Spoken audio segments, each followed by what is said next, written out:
बिजलियों से लदी हुई घटाएं आगे चली गईं तो रोशनी हो गई, लेकिन ये रोशनी वैसी थी जैसी सूरज गरूब होने के बाद कुछ देर रहती है। मेरे लिए ये फैसला करना बहुत ही मुश्किल था कि मैं बैठा रहूं या निकल जाऊं, लेकिन वहां से निकलकर जाता कहाँ? मेरे लिए कोई और पनाह नहीं थी। अगर बारिश ना हुई होती तो मैं बाहर कहीं दरख्त के नीचे सो जाता। इस गार में सो जाना खतरे से खाली नहीं था। कुछ भेड़िए तो आ गए थे। मुझे ये खतरा नजर आने लगा कि रात को ना जाने कितने दरिंदे इस पनाह में आ जाएं। उनमें शेर भी हो सकता था, सांप भी हो सकते थे, और ये तो मैंने पहले भी सुना था कि बर्मा के काले बिच्छू बड़े ही जहरीले और सांपों से ज्यादा खतरनाक होते हैं।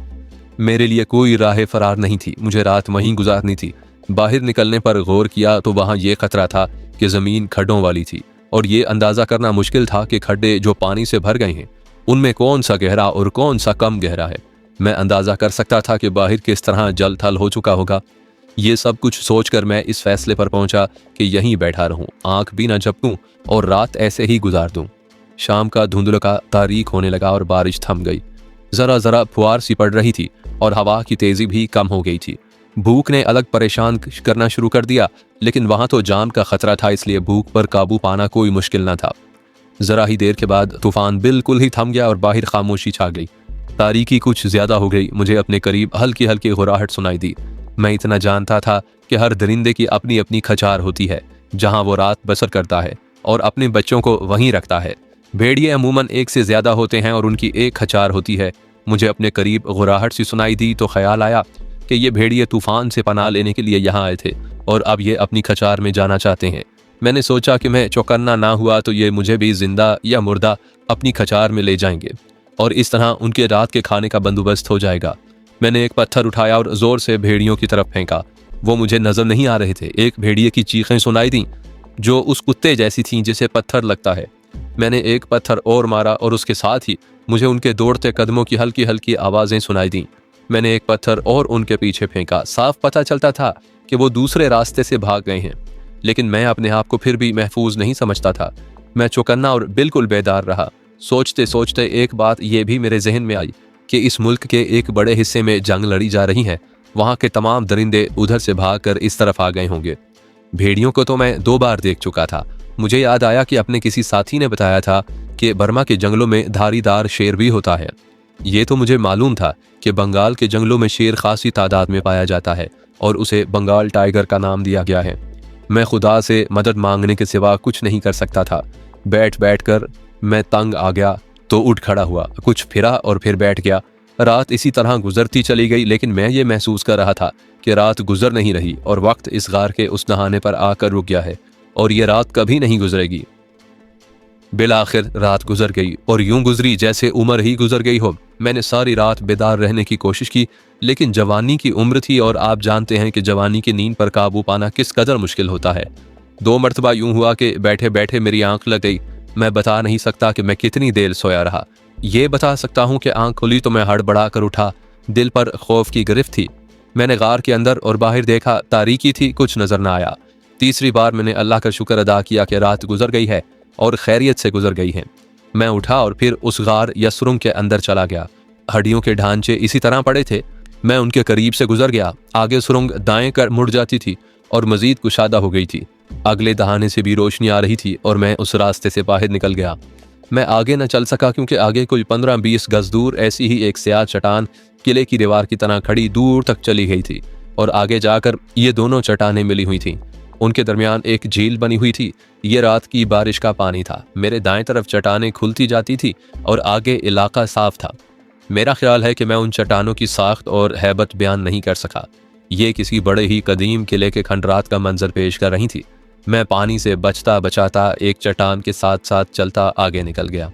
कोई मुझसे पूछे कि मैं उस सुरंग में से क्यों गुजरा था तो मैं कोई तसल्ली बख्श जवाब नहीं दे सकूंगा। बाज़ औक़ात इंसान किसी ऐसी सूरत हाल में आ जाता है कि उसके सोचने की सलाहियत दब जाती है या वक्ती तौर पर मर जाती है और वो अपने जहन के रहमो करम पर होता है। ये ना समझना कि मैं एडवेंचर की खातिर उस सुरंग में से गुजरा था। हो सकता है मैंने शॉर्टकट किया हो। बहरहाल जो हुआ वो ये था कि मैं उस सुरंग में से गुजरा तो ऐसी दुनिया में दाखिल हो गया जिसके खदोखाल बिल्कुल ही मुख्तलिफ थे। था तो वो हरा भरा जंगल ही, ऊंचे नीचे दरख्त भी थे और हरी भरी घास भी थी, लेकिन उस हरियाली में से चट्टानें उभरी हुई थीं। कोई बहुत ऊंची, कोई कम ऊंची, कोई गज 1.5 गज ही ऊंची थी। उनमें कोई कुछ दूर तक चली गई थीं और कुछ ऐसी थीं कि जो अतराफ को फैलने के बजाय ऊपर को चली गई थीं, और उनकी शक्लें अजीब व गरीब थीं। मसलन एक चट्टान इस शक्ल की थी जैसे कोई बूढ़ा आदमी कमर दोहरी किए खड़ा हो। चट्टानों का ये सिलसिला दूर दूर तक चला गया था। उनमें बाज स्लेटी रंग की थीं और बाज का रंग स्याही माइल था। ये डरावने से रंग थे। मैं जब उनके दरमियान में से गुजर रहा था तो मुझे यूं महसूस हुआ जैसे मैं चलते चलते सो गया हूं और कोई ख्वाब देख रहा हूं। जब मैं उनमें से गुजर रहा था तो बार बार ये सवाल मेरे जहन में उठता था कि मैं कहाँ जा रहा हूँ। मेरे जहन से सिर्फ सवाल उठता था, जवाब नहीं मिलता था। मेरा दिमाग मेरी इतनी सी रहनुमाई कर रहा था कि मुसाफिर रुकना नहीं, पीछे को नहीं मुड़ना, आगे और आगे चलते चलो। मैं हैरान इस पर हो रहा था कि मैं कितने ही दिनों से इस इलाके में चल रहा था, लेकिन कोई एक भी गांव या कोई 2-4 घर कहीं नजर नहीं आए थे। अब वहाँ की ज़मीन ने मुझे धोखे देने शुरू कर दिए। मैंने बयान किया है कि इस इलाके में किस किस्म की चट्टानें खड़ी थी। चट्टानों का ये सिलसिला दूर दूर तक, बल्कि जहाँ तक मेरी नज़र जाती थी वहाँ तक फैला हुआ था। मैं नाक की सीध में जाना चाहता था। मैंने बताया है कि बाज़ चट्टानें खासी लंबी थीं। मैं उनके दरमियान से गुजरता गया और मुझे बहुत से मोड़ मुड़ने पड़े, कहीं दाएं और कहीं बाएं। जहाँ तक मुझे याद है मैं मुसलसल 2 घंटे मजीद चलता रहा। एक जगह मैंने रुक कर देखा तो मुझे वही चट्टान अपने सामने खासी करीब नजर आई, जो मैंने पहले बताया है कि एक बूढ़े आदमी की शक्ल की थी जिसकी कमर दोहरी थी। ये महसूस करके मेरा दिल डूबने लगा कि 2 घंटे चल चल कर मैं उसी जगह पहुंच गया हूँ जहाँ से चला था। मैं इस तरह बैठ गया जैसे थक हार कर गिर पड़ा हूँ। वहाँ मेरे दाएं हाथ एक चट्टान इस शक्ल की थी कि ज़रा ऊपर जाकर उसकी सिलें आगे को निकल आई थी, जैसे बरामदे की छत होती है। नीचे उसका फर्श पथरीला था और ज़रा हमवार भी था। मैं वहाँ चला गया और उस कुदरती फर्श पर लेट गया। वो जगह खुश्क थी। लेटने के लिए तो बेहतरीन घास थी, लेकिन बारिश ने घास को इतना गीला कर डाला था कि उस पर बैठा भी नहीं जा सकता था। मैं रात भर का जागा और डरा हुआ था। रात मेरे आसाब कुछ तने रहे थे। मैं सर में गरानी सी महसूस कर रहा था। मैं जूं ही लेटा मेरी आंख लग गई। मैंने ख्वाब देखे, लेकिन डरावने। कुछ तो याद नहीं रहे। आज नहीं, ये तो मुझे अगली सुबह भी याद नहीं रहा था कि मैंने क्या देखा, सिवाय इस एहसास के कि रात जो भी ख्वाब देखा वो डरावना था और परेशानियों से भरपूर था। उसे आप ज़हनी इंतशार कह लें। सिर्फ एक ख्वाब अगली सुबह भी याद था और वो आज भी याद है। ख्वाब ये था कि आसिफ और वाजदा आगे आगे इकट्ठे जा रहे हैं और मैं बहुत सारे कदम दूर उनके पीछे जा रहा हूँ। एक बार आसिफ पीछे मुड़कर देखता है और वाजदा से कुछ कहता है। थोड़ी देर के बाद वाजदा पीछे मुड़कर देखती है तो मैं उसके चेहरे पर नफरत और हकारत के तासुरात देखता हूँ। आसिफ ने मेरी तरफ देखा तो उसके चेहरे पर भी ऐसे ही तासुरात थे। मैं समझ जाता हूँ कि ये दोनों मुझसे नफरत करते हैं। मैं देखता हूँ कि मेरे हाथों के नाखून बड़े हुए हैं और मेरे हाथ भेड़ियों जैसे दरिंदे के हाथ बन गए हैं। मुझ में ये एहसास पैदा होता है कि मैं इंसान नहीं, भेड़िया हूँ। मैं तेज़ दौड़ता हूँ और उन दोनों पर इस तरह झपटा मारता हूँ कि मेरे एक हाथ में आसिफ की गर्दन और दूसरे हाथ में वाजदा की गर्दन आ जाती है। वो तड़पते हैं और मेरे नाखून उनकी गर्दनों में उतर जाते हैं। मैं उन्हें घसीट कर एक गार में फेंक देता हूँ और आसिफ को भेड़ियों की तरह खाना शुरू कर देता हूँ। यहाँ आकर ख्वाब इतना मध्यम सा हो जाता है जैसे ये मंजर उलझ गया हो। जब मैं अपने आप में आता हूँ तो मेरे सामने हड्डियों के 2 पिंजर पड़े हैं। इसके साथ ही मेरी आंख खुल गई और मैं घबरा कर उठ बैठा। दिल पर खौफ की ऐसी गिरफ्त कि मैंने अपनी पेशानी पर पसीने के कतरे महसूस किए। इतनी गहरी नींद सोकर मुझे ज़हनी और जिस्मानी लिहाज से तरोताज़ा होना चाहिए था, लेकिन ये ख्वाब बेदारी में भी मेरे सामने इस तरह मौजूद रहा जैसे ये ख्वाब नहीं बल्कि हकीकत हो। मेरा दिल बैठता और डूबता ही चला गया। मैं इतना ज़्यादा सोया था कि सूरज गरूब होने के लिए मगरिब की तरफ उफ्क के करीब चला गया था। मैंने बेहतर ये समझा कि रात यहीं गुजार दी जाए। मैंने 2 घंटे चलकर देख लिया था। पहले सुनाया है कि 2 घंटों की मुसाफत के बाद मैं उसी जगह आ गया था जहाँ से चला था। अब एक और रात आ रही थी। मैं जो दिन के वक्त भटक गया था, रात को भी भटक जाता और सुबह तक ना जाने कहाँ जा निकलता और किस वक्त या किस दिन मुझ पर यह इंकशाफ होता कि मैं तो आगे जाने के बजाय बहुत ही पीछे आ गया हूँ। अब भूख नाकाबिले बर्दाश्त हो रही थी। मैं इस इलाके के दरख्तों को देखने लगा। शायद कोई दरख्त फलदार हो। कुछ दूर तक चला गया। कोई एक भी दरख्त ऐसा नजर ना आया जो मेरी भूख की तस्कीन कर सकता। जंगली बेर भी नहीं थे। मैंने कुव्वत इरादी से काम लेने की कोशिश इस तरह की कि अहद कर लिया कि भूख को मरते दम तक बर्दाश्त करूंगा और जब देखूंगा कि अब भूख ने नज़ा के आलम तक पहुंचा दिया है तो दरख्तों के पत्ते और घास खा लूंगा। मैं वापस अपनी जगह की तरफ चल पड़ा तो उस वक्त मुझे परिंदों का ख्याल आया। वहाँ परिंदों की तो कोई कमी नहीं थी, लेकिन मैं बता नहीं सकता कि मुझे ये ख्याल क्यों नहीं आया था कि परिंदा खाया जा सकता था। मुझे अब तक याद है कि परिंदों को दरख्तों में चहचहाते सुना तो मैंने अपने आप से कहा कि मैं कैसा अहमक हूँ कि अल्लाह ने यह खुराक मेरे लिए दरख्तों पर बिठा रखी है और मैं उधर तवज्जो ही नहीं दे रहा। मेरी असल हमाकत तो ये थी कि मैं खुश तो हो गया कि परिंदे मेरे पेट की आग बुझा सकते हैं, लेकिन मैं उन्हें खाऊंगा कैसे? मेरे पास माचिस नहीं थी, मैं सिगरेट पीता ही नहीं था। बहरहाल उस वक्त एक ही ख्याल था कि कोई मोटा ताज़ा परिंदा मारो और खा जाओ। मैंने दरख्तों में मुंह ऊपर करके देखना शुरू कर दिया। वहाँ छोटी छोटी चिड़ियाँ थीं, उनमें कुछ रंग बिरंगी भी थीं। एक चिड़िया पर एक राउंड ज़ाया करना मुनासिब न समझा। मैं देख ये रहा था कि कोई मोटा परिंदा नजर आ जाए। एक दरख्त पर एक परिंदा आ बैठा। मालूम नहीं वो कबूतर था, फाख्ता थी या हल्के रंग का कौवा था, या आप यूं कह लें कि वो कौवा भी था, फाख्ता भी और कबूतर भी। मैंने राइफल सीधी की और उस पर गोली चला दी। परिंदा पत्थर की तरह नीचे आ पड़ा। मैंने दौड़कर उसे उठा लिया।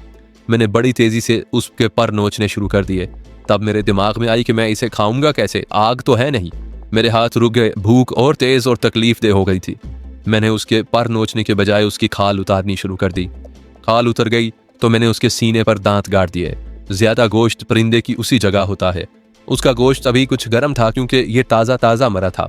दांत गाड़ने में मुझे जबड़ों का पूरा जोर लगाना पड़ा, लेकिन मैं इंसान था, दरिंदा तो था नहीं कि आसानी से गोश्त नोच कर खा लेता। मेरे दांत गोश्त में उतर तो गए, लेकिन बोटी नोच ना सके। मैंने झोले में से चाकू निकाला और उससे परिंदे के सीने की एक छोटी सी बोटी काटी और मुंह में डालकर चबाने लगा। चबाई नहीं जा रही थी और इसके साथ जायका भी बुरा लगा। उबकाई आ गई। मैंने बोटी मुंह से निकाल ली और सोचने लगा कि ये खाऊं या फेंक दूं। कोई और चाराकार न था। मैंने चाकू से उस बोटी का इतना सा टुकड़ा काटा जितना कीमे का एक जर्रा होता है। ये जर्रा जितना गोश्त मुंह में डाला और थोड़ा सा चबा कर निगल गया। फिर उस बोटी के इसी तरह के टुकड़े करते करते मुंह में डालता गया और चबा चबा कर निगलता गया। मैं अब इंसान कम और दरिंदा ज्यादा बन गया था। जी कड़ा करके उस कच्चे गोश्त का जायका बर्दाश्त करता रहा और खाता रहा। मैं ये भी सोचता रहा कि ऐसे ही करूंगा और आहिस्ता आहिस्ता कच्चे गोश्त का आदी हो जाऊंगा। मैंने परिंदे के एक तरफ के सीने का पूरा गोश्त खा लिया और उस तरफ की टांग का गोश्त भी हलक से उतार लिया। बाकी जो परिंदा बचा था वो झोले में डाल लिया। ये मैं ही जानता हूं कि कच्चे गोश्त को और उसके जायके को मैंने किस तरह बर्दाश्त किया था। मेरी भूख पूरी तरह तो ना मिटी, लेकिन उसकी शिद्दत में खासी कमी आ गई। यूं कह लें कि मेरा मैदा मुझे परेशान करने के बजाय ये गोश्त हजम करने में मसरूफ हो गया। मुझे गनूदगी महसूस होने लगी। सो जाने को जी चाहता था, लेकिन ये ख्याल आ गया कि मैंने कच्चा गोश्त खाया है। अगर मैं सो गया तो मैदा उसे हजम नहीं कर सकेगा। मैंने जिस्म को मुतहर्रिक रखना ज़रूरी जाना। मैंने राइफल वहाँ रखी जहाँ मैं दिन भर सोया रहा था और फौजियों की तरह तेज तेज चलना शुरू कर दिया। 15-20 मिनट बाद टांगे थकने लगीं और उधर सूरज गरूब हो गया तो मैं सोने वाली जगह आ गया और बैठ गया।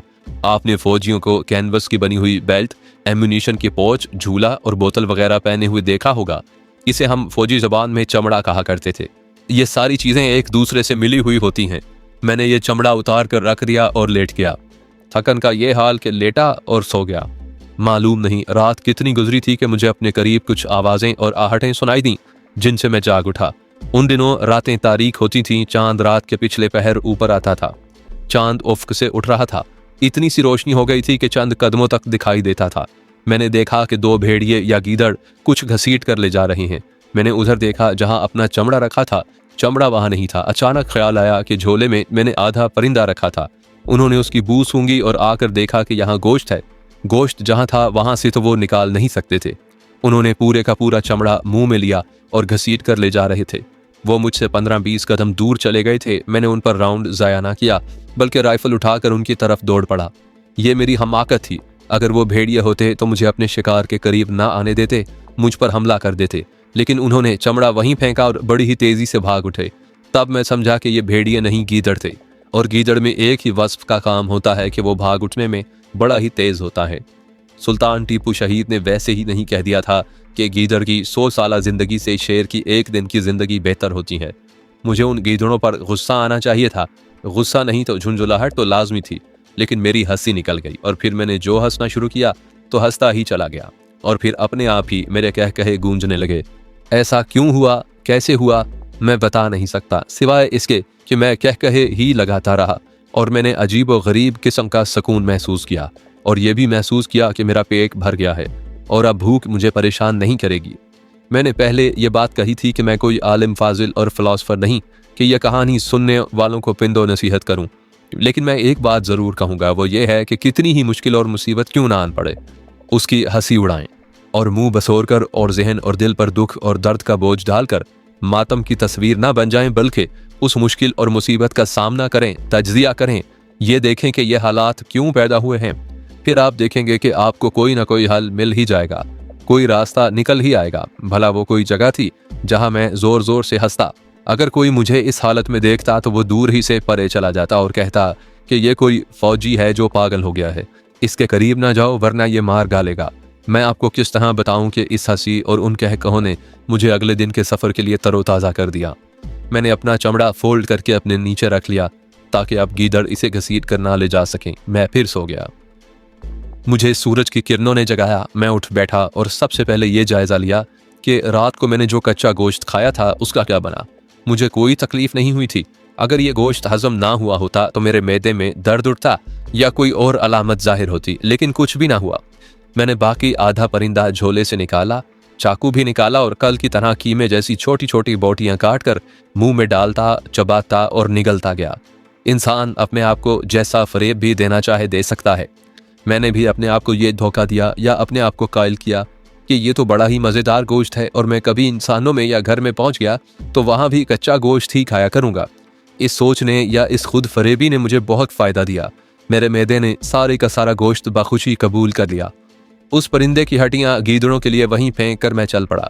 मैं वो मुसाफिर था जिसे सिर्फ ये इल्म था कि उसके सफ़र का मकसद क्या है, लेकिन मंजिल का कुछ पता नहीं था।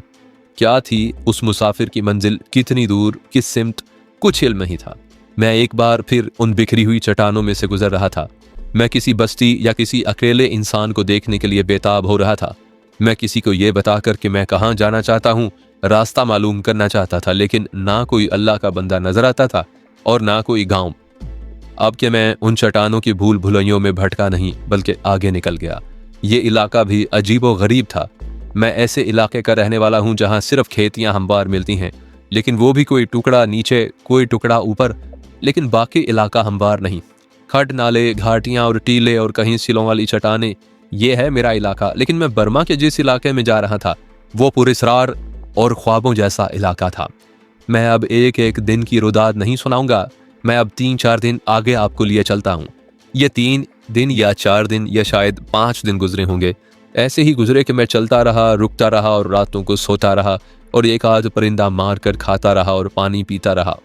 हकीकत यह है कि मुझे ये भी याद नहीं रहा कि मैं कितने दिन और कितनी रातें चलता रहा। मैं घोड़ा नहीं था और ना ही मैं मोटर कार था कि इतने सारे दिनों में मील हा मील मुसाफत तय कर जाता। मैं आगे देखता था तो फिर चलता था और जूं जूं वक्त गुजरता जा रहा था मैं टांगें घसीटता था और इस तरह थकन की वजह से मेरी रफ्तार कम होती जा रही थी। ऐसे भी हुआ कि मैं चला कम और आराम ज्यादा किया। अपने दिल को ये कहकर बहलाया कि आईएनए के हेडक्वार्टर तक ना पहुंच सका तो यही काफ़ी है कि मैं जंग से निकल आया हूँ और अब ये कहने के काबिल हो गया हूँ कि मैं अंग्रेज़ों की खातिर नहीं लड़ा था। उस वक्त तो ख्वाबो ख्याल में भी नहीं आया था कि एक दिन हम आज़ाद होंगे और आज़ाद भी यूं कि अपनी इस्लामी ममलिकत बना लेंगे। अल्लाह तबारक व तआला ने वो दिन भी दिखा दिया कि मैं फ़ख्र से कह रहा हूँ कि मैं अंग्रेज़ों के लिए नहीं लड़ा था, और जब मैं लड़ा तो अपने मुसलमान भाइयों की आज़ादी के लिए लड़ा और अपनी जान की बाजी लगा कर लड़ा। क्या आप जानते हैं कि मैं कौन से मुसलमान भाइयों की बात कर रहा हूँ? वो इंडोनेशिया के मुसलमान थे जो उस वक्त वलंदीजियों के ग़ुलाम थे। उन मुसलमानों ने जो जंग आज़ादी लड़ी, अल्हम्दुलिल्लाह उसमें मैं भी शरीक था। ये वलवला अंगेज़ दास्तान आगे चलकर ज़रूर सुनाऊंगा।